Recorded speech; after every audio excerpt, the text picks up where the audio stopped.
DD academy में आप सभी का स्वागत है। आशा करता हूं कि आप सभी अच्छे होंगे, स्वस्थ होंगे और तैयारी आपकी संपूर्ण जोर से होगा। खूब लग के तैयारी कर रहे होंगे।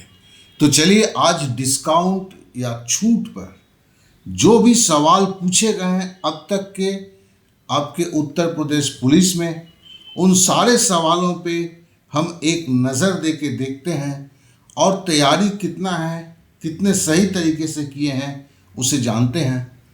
तो क्लास शुरू करते हैं।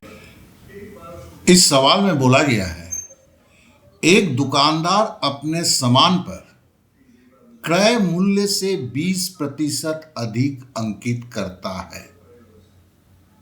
फिर बोलता है तथा अंकित मूल्य पर 10% की छूट देता है। फिर पूछता है क्या कि उसका लाभ प्रतिशत कितना हुआ। तो देखिए यहां पे प्रतिशत है, एक छोटी सी बात याद रखते हैं, और क्रय मूल्य तो हम x नहीं लेंगे, आसानी से होता है। तो हम क्रय मूल्य को, चूंकि प्रतिशत की बातें चल रहा है, प्रतिशत 100 में ही होता है, ठीक है। तो क्रय मूल्य को बोल रहा है तो क्रय मूल्य को हमने 100 रुपया ले लिया। अब बोलता है क्रय मूल्य से 20% अधिक। क्रय मूल्य अगर 100 रुपया होगा, 20% मतलब 20 रुपया होगा। बहुत आसान सी बात है। और क्रय मूल्य से 20% अधिक, तो 20% मतलब 20 रुपया, तो हमने प्लस 20 रुपया जोड़ दिया तो बराबर 120 रुपया हो गया। तो मतलब जो 100 रुपये का सामान होगा उसमें वो 20 रुपया लाभ करेगा और 120 रुपया लेगा। ये उसने सोचा था। लेकिन अब मेरे जैसा कोई दुकानदार पहुंचा, बोला कि भैया डिस्काउंट तो देना ही होगा। अब वो सोचता है कि ग्राहक चला जाए, इससे बढ़िया डिस्काउंट देते हैं। तो डिस्काउंट बोला कि चलो 10% देंगे। अब डिस्काउंट अगर 10% देंगे बोला उसने, तो वो किस रुपए पे देगा? अब वो तो ये नहीं जानता है कि मैंने कितने रुपए में खरीदा है। मैंने उसका दाम 120 रुपया बताया है, तो डिस्काउंट जो अंकित मूल्य बताया जाता है उस पे लगता है। एक दिमाग में बैठा लें, जो दाम अंकित होता है या जो दाम दुकानदार बोलता है पहले, उसे अंकित मूल्य, उसी पे डिस्काउंट लगता है। और कितना है? 10%। 10% का मतलब होता है 100% बराबर अगर 120 रुपया है, 10% मतलब एगो शून्य हटा दीजिए तो 12 रुपया डिस्काउंट देगा, इसलिए माइनस लिखा। अब 120 से 12 रुपया अगर आप घटाएंगे तो फिर क्या होगा? 108 रुपया होगा। अब 108 रुपया में माल मैंने बेच दिया। मैंने खरीदा कितने में था? 100 रुपये में।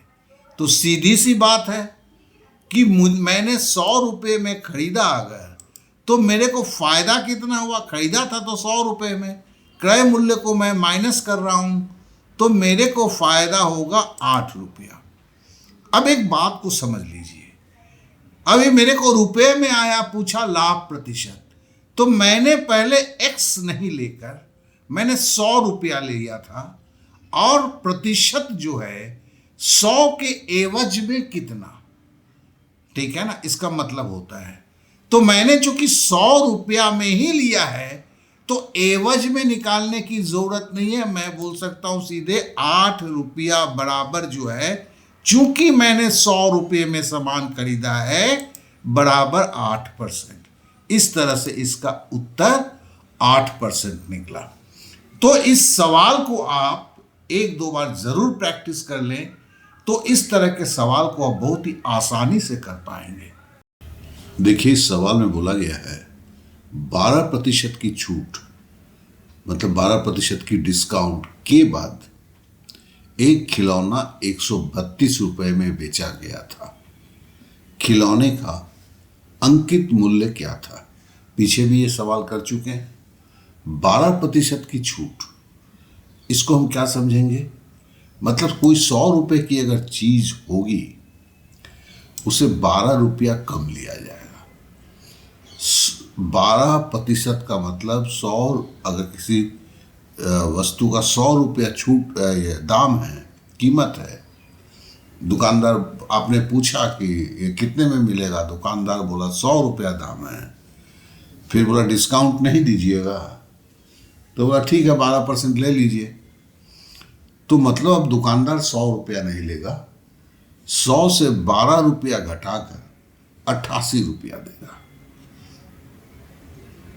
और बोलता है जो दुकानदार ने खिलौना बेचा उसका दाम जो था 132 रुपये था, ठीक है ना। मतलब 12% डिस्काउंट देने के बाद दुकानदार ने जो पैसा लिया वो 132 रुपया लिया। तो खिलौने का अंकित मूल्य क्या था? मतलब डब्बे पर जो दाम लिखा हुआ था उस खिलौने का, वो कितना रुपया था? अब देखो भाई, हमने तो माना है ना 100 रुपया अगर कीमत होगा तो दुकानदार 88% लेगा, ठीक है ना। तो 88% बराबर 132 रुपया। और हमें पूछा क्या है? हमें पूछा है 88% था और MRP कितना है? 100%।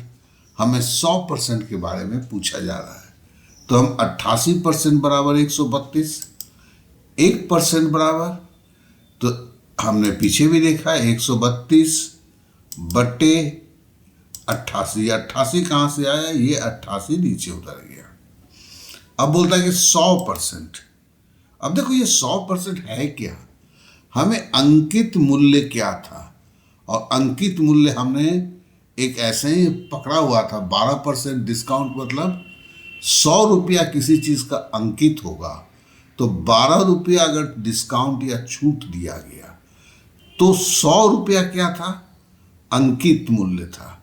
तो यही अंकित मूल्य हम 100% निकाल रहे हैं, जबकि अभी हमें एक चीज के हिसाब से 88% बराबर 132 रुपया, इसके तहत हम MRP 100% निकाल रहे हैं। तो एक देखो 1% बराबर 132 बटे 88 है, तो 100% बराबर क्या होगा? इसमें 100 और गुना कर देंगे तो 132 बटे 88 गुना 100। अब जरा हम काटते हैं, 88 को काटते हैं, 4 से काटते हैं, 22 चौके 88। क्यों? 4 दूनी 8, 4 दूनी 8। 100 को काटते हैं, 25 चौके 100 होता है, इसे याद रख लीजिए, 25 चौके 100, ठीक है ना। यह 25 है, अब 22 है, इधर 132 है। तो हम 22 को जो है काटते हैं 2 से, तो 11 दूनी 22। ये 132 की आखिरी संख्या 2 था, इधर भी देखो 2 था। तो हम जानते हैं कि जब किसी संख्या का आखिरी संख्या 2 हो, 4 हो, 6 हो, 8 हो, 0 हो, तो 2 से कटता है। और हम ऊपर नीचे की संख्या को काटने का मतलब एक ही संख्या से काटा जाता है। तो हम नीचे के 22 को भी 2 से काट रहे हैं, तो हमें 132 को भी 2 से काटना होगा। तो काटना होगा मतलब भाग देना होगा। तो 132 मतलब 6 दूनी 12, 6 दूनी 12, तो 132 काट के हमने 66 लिखा। अब हम पहाड़ा से जानते हैं 11 छक्के 66, ठीक है ना। अब हमने 6 को 25 से गुना किया, तो 6 को 25 से गुना करेंगे तो 150 आंसर आएगा। अर्थात 100% बराबर 150 रुपया होगा। और 100% क्या है इस केस में? हम चूंकि 12% की छूट बोल रहे थे, तो छूट कहाँ से दिया जाता है? अंकित मूल्य से दिया जाता है। तो मेरा 100 जो है वो रिप्रेजेंट कर रहा था MRP को, तो मेरा MRP या अंकित मूल्य क्या हुआ? 150। इस तरह से इसमें C में जो है ये हमारा उत्तर हुआ। तो आशा करता हूं इस सवाल को आप सही रूप से समझे होंगे। इस सवाल में बोला गया है एक खिलौने का अंकित मूल्य 1800 रुपया था। बिक्री के दौरान 20% और 15% की सिलसिलेवार 2 छूटें दी गई। ये सिलसिलेवार 2 छूट क्या हुआ? मतलब पहली बार डिस्काउंट दिया गया, उसके बाद जो अमाउंट हुआ उस पर डिस्काउंट दिया गया। जब बात को चलिए समझते हैं। पहले बोला कि अंकित मूल्य 1800 रुपया था, अब बोला इस पे 20% की छूट है। मतलब देखिए, इसे हम 2 विधि में करेंगे, अभी एक विधि कर रहे हैं। 20% की छूट तो कितने रुपए के छूट होगा? 20% मतलब 20/100, और ये हमें इसको फैक्टर बोलते हैं। इस फैक्टर से हमें कौन सी अमाउंट निकालनी है? 1800 की निकालनी है, तो 1800 से गुना कर दिया, 100 का 2 शून्य, 1800 का 2 शून्य से कटा, अब 18 को 20 से गुना किया तो 360 रुपये। ये 360 रुपये डिस्काउंट मिलेगा उसे। तो अब हम 1800 से 360 घटाए तो हो गया 1440। ये पहली डिस्काउंट मिलने के बाद हुआ। अब बोलता है कि 1440 पे 15% का डिस्काउंट होगा, तो 15% बराबर 15/100। कितने रुपए में? अब 1800 नहीं, अब 1440 में, गुना 1440 में। इस शून्य का इस शून्य से काटा, 5 से काटा, 15 को 5 दिया 15, 5 से 10 को काटा, 5 दूनी 10, फिर 2 से हमने 144 को काटा। तो देखिए 2 से काट रहा हूँ, 7 दूनी 14, 2 दूनी 4, 72 रुपया। अब 72 को 3 से गुना करते हैं, 3 दूनी 6, 3 सत्ते 21, मतलब 216 रुपया। ये क्या है? 216 रुपया डिस्काउंट है। अब हम 1440 से 216 रुपया घटाए कि देखिए ये पहला डिस्काउंट था 20% का, ये 15% के डिस्काउंट से 216 रुपया हुआ। 14 से 40 से जब घटाए तो 1224 रुपया हुआ। अब मतलब ये 2 छूट जो है 20% और 15% का, 20% से 360 रुपये का छूट होगा, जिससे 1800 रुपये के खिलौने की कीमत अब 1440 हो जाएगी। अब 1440 पे फिर 15% का डिस्काउंट मिलेगा। यही सिलसिलेवार है, जोड़ के नहीं निकाला जाता है, 35 नहीं कर दिया, ठीक है ना। तो 216 के 1224, तो खिलौने का दाम जो है ऑप्शन बी में जो 1224 है वही होगा। आशा करता हूँ इस सवाल को आप इस तरीके भी समझ गए हैं। एक और तरीका हम देखेंगे, चलिए इस को देखते हैं। किसी खिलौने का अंकित मूल्य 2100 रुपये है। इस पर सेल के दौरान 2 उत्तरोत्तर छूट, उत्तरोत्तर मतलब वही सिलसिलेवार, उत्तरोत्तर क्रमिक, मैंने पहले एक छूट दिया जाएगा, फिर दूसरी बार दूसरी छूट दी जाएगी। तो 20% और 15% दी गई। तो खिलौने का विक्रय मूल्य बताइए। तो देखिए 2100 रुपये तो था, अब पहली बार 20% दी गई है, ठीक है ना। अब देखिए 2100 का 20% मतलब 10% तो 210 रुपया होगा। हम जानते हैं किसी भी कीमत का 10% मतलब क्या होता है, उसमें एक शून्य हटा दो। तो 2100 से एक शून्य हटा दिया, 210। ये 10% का कीमत हुआ, 20% मतलब 210 और जोड़ दो तो 420। तो पहला डिस्काउंट जो है 420 हमें घटाना है, ये 20% मतलब 420, तो हो गया। अब 1680, अब 1680 पे जो है हमें 15% की डिस्काउंट देनी है। देखो 15% है ना, तो 10% क्या होगा, एक शून्य हटा देंगे, 168।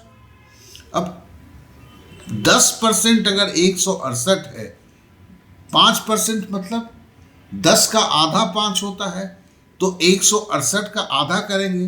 तो देखो 16 का आधा किया तो 8 होगा, 8 का आधा किया तो 4 होगा, मतलब 84 होगा।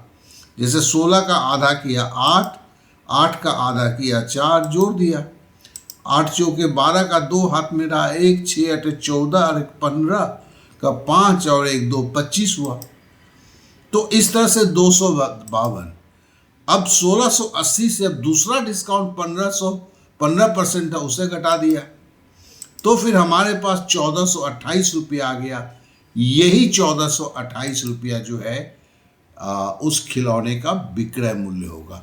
तो देखिए, आपने दो तरीके देखे, जो आपको सही लगता है वही उसी को अपना लें, ठीक है ना। इस सवाल में बोला है एक खिलौने का रियायती मूल्य, रियायती मूल्य मतलब डिस्काउंटेड प्राइस, रियायती मूल्य मतलब छूट देने के बाद जो पैसा दुकानदार कस्टमर से लेता है उसको कहते हैं रियायती मूल्य। तो 1470 रुपया है।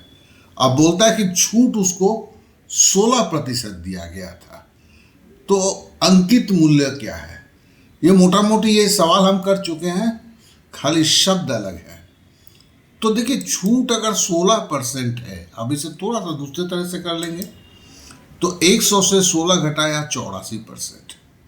अब हम जानते हैं कि 84% बराबर 1470 है, और हमको निकालना है अंकित मूल्य। तो ध्यान दीजिएगा, हम यहाँ कुछ दूसरे दो चीज़ लिखेंगे। हमें 100% निकालना है, दिया गया है 84। अब देखिए, इसको निकालने के लिए पहले भी हम विधि दिए हैं, अब एक दूसरी विधि देखिए। तो हमने सीधा एक लाइन खींच दिया। अब हमें क्या है भैया, 1470 दिया गया है, अब हमको जो निकालना है वो क्या निकलेगा।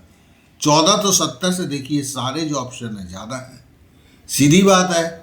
डिस्काउंट देने के बाद अगर ये पैसा होगा तो डिस्काउंट के पहले तो पैसा ज़्यादा ही होगा ना। अब ज़्यादा होगा तो हमको इसमें से एक को ऊपर लिखना है, एक को नीचे लिखना है। अगर हमें ज़्यादा चाहिए तो ज़्यादा बड़ी संख्या जो है उसे ऊपर लिखेंगे और छोटी संख्या नीचे निकालेंगे, हो गया। अब ये मेरे को निकल गया, इसको क्या बोलते हैं, फैक्टर। इससे अगर हम गुणा कर देंगे इस भिन्न से तो हमारा कमाल हो जाएगा। 1470 के जगह पे हमें क्या निकल जाएगा, इसकी एमआरपी निकल जाएगी। इतना ही तो करना है। तो चलिए हम इसे ये 1470 फिर से याद दिला देता हूं। ये जो है मूल्य उसके लिए आया था। अब काटम पीटम करते हैं, 4 से काटते हैं तो 21 चौके 84, 4 दूनी 8, 4 एकम 4। 4 से 100 को काटेंगे, पहले भी याद कर लेने के लिए बोला था, 25 होगा। अब देखिए महाराज, एक थोड़ा सा ध्यान दीजिए, 21 और 147, पहले गोटा गोटा संख्या में ध्यान दीजिएगा, 0 हटा दीजिए। तो देखिए 1 है, इधर 7 है, तो दिमाग में सोचते हैं 7 से गुना करने पर क्या परिदृश्य होगा। तो 7 एकम 7, 7 दूनी 14, कट गया ना यार। तो 7 एकम 7, 7 दूनी 14, इस शून्ना तो छोड़ दिया था, तो शून्ना को चिपका दिया। अब 25 को 7 से गुणा करोगे तो 175 होगा, और शून्ना फिर पीछे चिपका है तो 1750 हुआ। इस तरह 1470 जिसका अंकित मूल्य था, छूट देने के बाद जो मूल्य था, जो विक्रय मूल्य था, उसकी ओरिजिनल जो कीमत था वो क्या था, 1750, मतलब ऑप्शन बी। आशा करता हूं इस सवाल को भी आप समझ चुके होंगे। चलिए इस तरह के एक सवाल को और कर लेते हैं। कलम के सेट के अंकित मूल्य पर 15% की छूट प्राप्त करने पर भी खरीदार को 1751 रुपये कीमत चुकानी पड़ी। थोड़ा सा पलट के बोला है, मामला यही है कि जो एमआरपी में कलम के सेट के ऊपर जो दाम लिखा था, दुकानदार ने 15% छूट दिया, जिसके बाद ग्राहक ने 1751 रुपये चुकाए। अब बोलता है कि उस कलम के सेट पर कितना रुपया प्रिंट किया हुआ था। तो देखिए, हम जैसे अभी भी कर चुके हैं, 15% की छूट मतलब 100 से 15 घटा दिया 85, मतलब 100 रुपये का अगर माल था, 15 रुपया छूट देने के बाद दुकानदार को 85 रुपया देना पड़ा। तो देखिए हमारे पास दो संख्या आ गया, 85 और 100। हमें पता है कि 100 का मान निकालना है।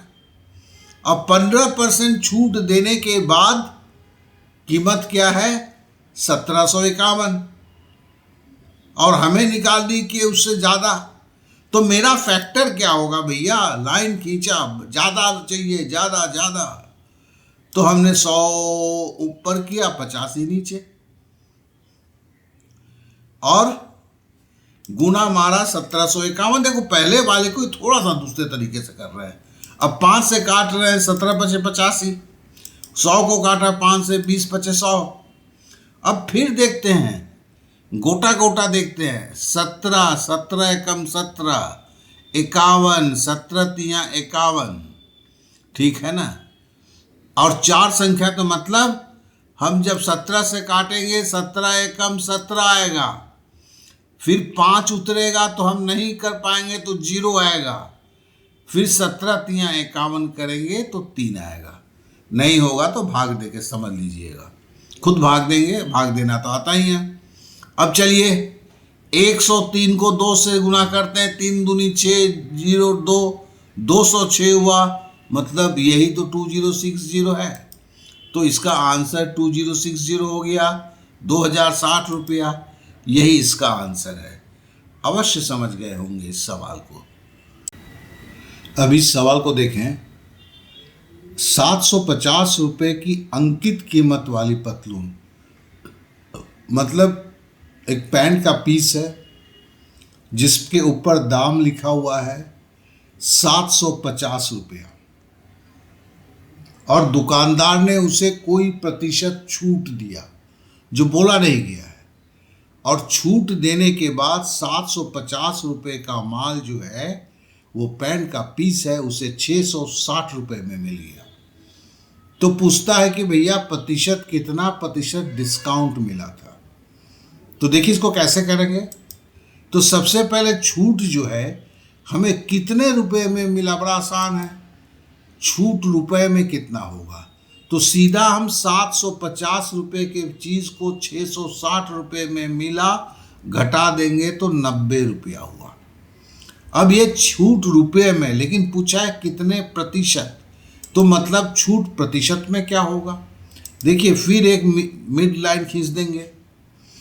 अब हम सोचते हैं कि छूट कितना मिला, 90 रुपया मिला, तो ऊपर 90 लिख दिया। और ये छूट कितने रुपए के ऊपर मिला, हम जानते हैं कि एमआरपी पे छूट होता है, ठीक है ना, जो प्राइस लिखा हुआ होता है उसके ऊपर छूट होता है, तो नीचे 750, मतलब ऊपर नीचे क्या होगा खाली वो ध्यान में रखना होगा। तो ऊपर क्या होगा, कितने रुपए की छूट मिली, नीचे हुआ कि किस रुपए के ऊपर छूट मिली, और ये कोई भिन्न है, एक फ्रैक्शन है, इसे जब हम 100 से गुना कर देते हैं तो ये प्रतिशत में चेंज हो जाता है। अब देखिए 0 से 0 काट दिया, अब यहाँ 2 है, यहाँ 75 है, 5 से काटते हैं, 5 दूनी 10, 75 को काटे, 15 पचे 75, फिर 15 को काटे 90 से, तो 15 छक्के 90, और 6 को 2 से गुना किया तो बराबर 12%। इस तरह से जो 12% इसका उत्तर हो गया। आशा करता हूँ कि इस सवाल को भी आप संपूर्ण रूप से सही रूप से समझ चुके होंगे, और प्रैक्टिस करके आप इस पर अपनी दखल बना लेंगे। देखो, एक दुकानदार एक वस्तु पर उसके क्रय मूल्य का 3/4 भाग अंकित करता है। यदि वो अंकित मूल्य पर 40% लाभ लेकर उस वस्तु को बेचे तो उसे कितने प्रतिशत लाभ या हानि होगा। तो देखिए जैसे जैसे बोला है हम वैसे करते हैं। हमने देखो क्रय मूल्य, चूंकि मैंने बोला है कहीं अमाउंट नहीं दिया हुआ है, तो प्रतिशत को हम 100 मान लेते हैं, क्रय मूल्य हम 100 मान लेंगे, x नहीं मान लेंगे। अब बोलता है क्रय मूल्य का 3/4 का मतलब गुना 3/4 कर देते हैं भैया। अब 4 से 100 को काटेंगे तो कितना होगा, 25 होगा, 25 को 3 से गुना करेंगे तो 75 होगा, तो ये 75 अंकित कर देता है। अब बोलता है अंकित मूल्य पर 40% लाभ लेकर उस वस्तु को बेचे, तो फैक्टर क्या करेंगे, 40% लाभ लेके बेचेगा, चाहे 75 से ज़्यादा ही बेचेगा ना भैया, तो गुना हमने 40% लाभ बराबर गुना 140 मतलब 100 रुपये में खरीदेगा तो बेचेगा कितना में? 140 में। तो हमको तो भी पता करना है कि 75 रुपये में क्या होगा। तो अब इसको काटते हैं। 25 चौके 100, 25 तियाँ 75। अब देखिए 4 से अगर 140 को काटेंगे, 4 तियाँ 12 और 4 पचे 20। अब 35 को 3 से गुणा करेंगे, 3 पचे 15 का 5 हाथ में रहा, 1 3 तिहाई 9 और 1 10 बराबर 105 रुपया। अब ये देखो बेचा है, खरीदा हमने 100 रुपया माना हुआ है, तो लाभ कितना हुआ? 105 में बेचा, 100 रुपया में खरीदा है, तो लाभे हुआ ना भाई 5 रुपया, हानि तो होबे नहीं किया है। अब ये प्रतिशत में मेरे को बताना है, लेकिन कहानी क्या है, हमने क्रय मूल्य को देखो 100 रुपया रखा हुआ है। अगर 100 रुपये क्रय मूल्य हो तो उसका प्रतिशत निकालने की ज़रूरत नहीं होता है। तो 5% को हम सीधा बोल सकते हैं 5%। इस तरह 5% इसका लाभ है। आशा करता हूँ कि इस सवाल को आप एकदम सही तरीके से समझ चुके होंगे और ज़रूर इस पर प्रैक्टिस अवश्य करेंगे। इस सवाल को देखें। एक दुकानदार किसी वस्तु के अंकित मूल्य पर 20% की छूट देता है, मतलब जो उसने दिया हुआ है छूट देता है, ठीक है ना, और फिर उसे 20% का लाभ होता है। मतलब दुकानदार है तो बेच के फायदा ही करेगा ना भैया। तो वो 20% के डिस्काउंट देने के बाद भी उसको 20% का लाभ होता है। यदि दुकानदार छूट नहीं दे, अगर वो डिस्काउंट नहीं देता, तो उसे कितने प्रतिशत का लाभ होता? ठीक है, तो हम देखते हैं इसे। तो हम पकड़ लेते हैं कि अंकित मूल्य को ही 100 रुपया पकड़ लेते हैं। अब देखो अंकित मूल्य पर 20 रुपये का छोड़ देता है, तो मतलब क्या है? अंकित मूल्य पर 20% का छूट देता है, मतलब 100 में से 20 घटाया 80 रुपये में बेचता है, ठीक है ना। अब बोलता है कि 80 रुपये में बेचने के बाद भी उसको 20% का लाभ होता है। तो हमें क्रय मूल्य निकालेंगे ना, कितने में खरीदा है, उसे जब तक नहीं जानेंगे तब तक लाभ कैसे पता चलेगा? लाभ नहीं पता चलेगा तो लाभ प्रतिशत नहीं पता चलेगा। हमें देखो उसने 100 रुपया लिखा था, बेचा कितना में? 20% डिस्काउंट दिया तो 80 रुपये में बेचा। अब क्रय मूल्य क्या है? 80 रुपये में जब वो बेचता है तो 20% का लाभ होता है, तो क्रय मूल्य कम था, तो हम फैक्टर का इस्तेमाल करेंगे। कैसे फैक्टर का इस्तेमाल करेंगे? अब देखो क्रय मूल्य जो है 80 से तो कम होगा, क्या है कि 20% का लाभ लगा हुआ है। अगर अब हमारे पास दूसरी संख्या आएगा, क्यों? 20% है, 20% का लाभ अगर हम 100 के भाषा में बोलें तो 120 होगा, लेकिन हमें पता है कि 80 से कम दाम होगा, इसलिए 120 नीचे 100 ऊपर। अब 0 से 0 काटा, 4 से काटा, 4 तियाँ 8, ये 4 तियाँ 12 और 4 दूनी 8। तो दो को 100 से गुना किया, 200/3। तो हमें पता चल गया क्रय मूल्य जो है 203 है, अगर उसका अंकित मूल्य 100 रुपया है। लेकिन अब क्या बोलता है कि यदि वो छूट नहीं दे तो खरीदा तो 200/3 में है, अगर छूट नहीं देगा तो 100 रुपये में ही बेचेगा। तो लाभ इस तरह से क्या होगा? 100 रुपये में वो बेच रहा है, अभी छूट नहीं दे रहा है, नहीं तो पहले 80 रुपया था, अभी क्या 100 रुपया है, माइनस हमने जो खरीदा है क्रय मूल्य जो है वो तो हमने निकाला है 200/3, घटाते हैं, लॉसक करते हैं, 3 से 100 गुना होता है 300 माइनस 200/3। तो ये घटाएंगे तो बराबर क्या होगा? लाभ जो होगा 100/3। देखिए ये कैसे आया? 100 को बटे 1 पकड़ेंगे, ठीक है ना, 3 और 1 का लसा लेंगे, 3 ही होगा। अब 1 से 3 को भाग देंगे तो 3 होगा, 3 को 100 से गुना करेंगे 300 होगा, माइनस 3 को 3 से कट गया तो कुछ नहीं बचा और 200 ऐसे ही उतर गया। अब 300 से 200 घटाया तो 100/3 हुआ। अब लाभ प्रतिशत, लाभ प्रतिशत में लाभ कितना हुआ है भैया? 100/3, यही लाभ हुआ है ना। अब है कि लाभ हुआ है तो कितना रुपया लगाया, क्या है कि कभी भी लाभ या हानि होगा पैसा लगा के कुछ खरीदेंगे तभी होगा ना। तो देखो बटे का मतलब क्या, ये लाल जो सिंबल है बटे मतलब भाग की बात कर रहा हूं। तो एक जितना लाभ हुआ उसे भाग देना है उसके क्रय मूल्य से, तो क्रय मूल्य उसका 200/3 है, और इस भिन्न को जो है 100 से गुणा कर देते हैं तो लाभ प्रतिशत निकल जाता है। लेकिन ये भाग का चिन्ह है तो उतना तो बेसिक जानते हैं कि ये भाग जब है, जब कैलकुलेशन में जाता है तो इसको गुणे में पलटना पड़ता है, मतलब 100/3। अब देखिए ये भाग चिन्ह को मैंने गुणे में पलटा और ये 200/3 ये भी पलटेगा, 3/200 होगा। तो यहाँ पे हमने देखा 100/3 लिखा, बटे के सिंबल को हमने गुणा के सिंबल में परिवर्तित किया, जिसके कारण बटे के नीचे जो 200/3 था वो 3/200 हो गया, ठीक है ना। अब गुना 100, अब काटना शुरू करते हैं। 100 के 2 शून्य से 200 के 2 शून्य काट दिए, 3 को 3 से काट दिए।